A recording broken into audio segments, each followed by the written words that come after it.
façam o tal do triplo C. Curta, comenta, porque a integração do chat ajuda muito, e compartilhe. Você pode fazer essas 3 coisas que ajudam o algoritmo a aparecer. Mas eu não estou brincando não, pessoal. Dá uma paradinha agora de 1 segundo e clica no joinha, porque às vezes sabe, essa pessoa já está acostumada a ouvir isso. Não, é importante que você faça isso, porque se você não fizer, inclusive atrapalha o vídeo. Parece que o vídeo é menos relevante. Eu não sei nem se eu já te falei isso, Gerson. O Alan dos Santos, a minha sugestão, ele foi o primeiro de nós que veio pro Locals antes de mim, quando ele foi cancelado pelo Patreon, pelo Terça Livre, lá nas coisas do Terça Livre, eu falei, faz um Locals. Antes de eu ter o Locals, ele veio para cá, o Alexandre determinou o bloqueio do DNS do texto, era terçalivre.locals.com ou aladossantos.locals.com, uma coisa assim, e o Locals foi lá e mudou a URL do Alan dos Santos e migrou a comunidade dele para uma comunidade nova. Então isso para mim mostra brilho, o compromisso, né? Brilho, compromisso.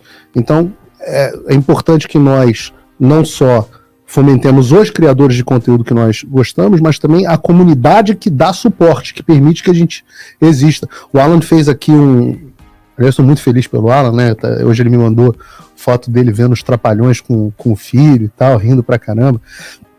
O Dedé Santana até respondeu a ele, fez um vídeo bacana, a história. Mas o Alan já fez várias vezes a declaração: eu agradeço ao Dave Rubin por eu estar vivo, porque o Locals que permitiu que eu continuasse alimentando a minha família, mesmo à distância. Eu sei, a audiência tem acompanhado e sabe disso, mas é sempre bom a gente relembrar, né, que graças a Deus essa fase, uma das fases mais terríveis, né, da vida do Alan dos Santos, teve um novo significado agora que ele recebeu a família aqui, né? Finalmente, 3 anos e... Mais de 3 anos afastado da família.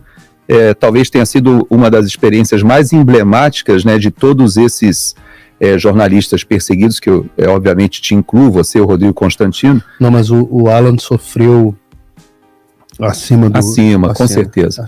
E também teve passos que foram dados ali que nitidamente eram um abuso de autoridade. Você fazer solicitações à Interpol, fazer gestões políticas para uma extradição, ou seja, escalando um caso, né, transformando aquilo numa crise até quase diplomática.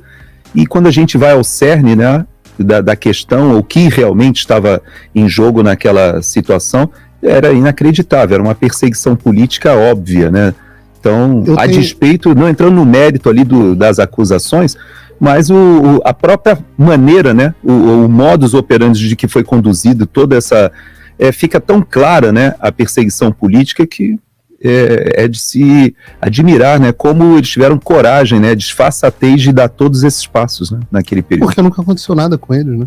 Mas tem uma coisa interessante nesse aspecto que eu venho sugerindo ao Alan, e eu não sei se ele já fez ou não, mas a minha sugestão, aqui você sabe que existe o Freedom of Information Act, né, o FOIA.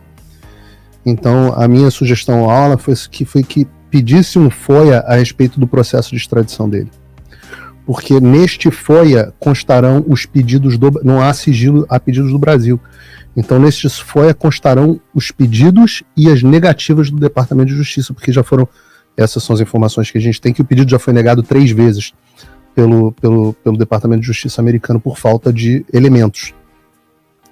Isso é muito importante e eu preciso desses documentos para uma nova denúncia contra o Alexandre de Moraes nas cortes internacionais, nos órgãos internacionais sobre abuso de autoridade. E a coisa mais simbólica a respeito do Alan, e a gente nem combinou de falar de Alan, mas entramos nele aqui, a coisa mais simbólica a respeito do caso do Alan, que conecta com o segundo assunto que eu quero que nós falemos, é o fato de que o Alan foi um dos poucos que foi perseguido e não retrocedeu. Ele enfrentou e assumiu cada uma das posições dele. E triunfou. Tá hoje feliz com a família em Orlando, livre, sem nenhum medo da justiça, com o processo dele de asilo bonitinho dentro dos Estados Unidos. Venceu e vencerá mais, porque o número de apoiadores dele está aumentando. Se as pessoas param de apoiar ele no Locals, apoiam ele direto no site, não sei o quê. E ele está lá sustentando a família dele, trabalhando, fazendo jornalismo. E se Deus quiser, vai fazer mais coisas. Eu quero fazer mais coisas com o Alan também. Mas ele não cedeu. Ao contrário de muitos homens no Brasil que em todos os momentos se calaram ou cederam.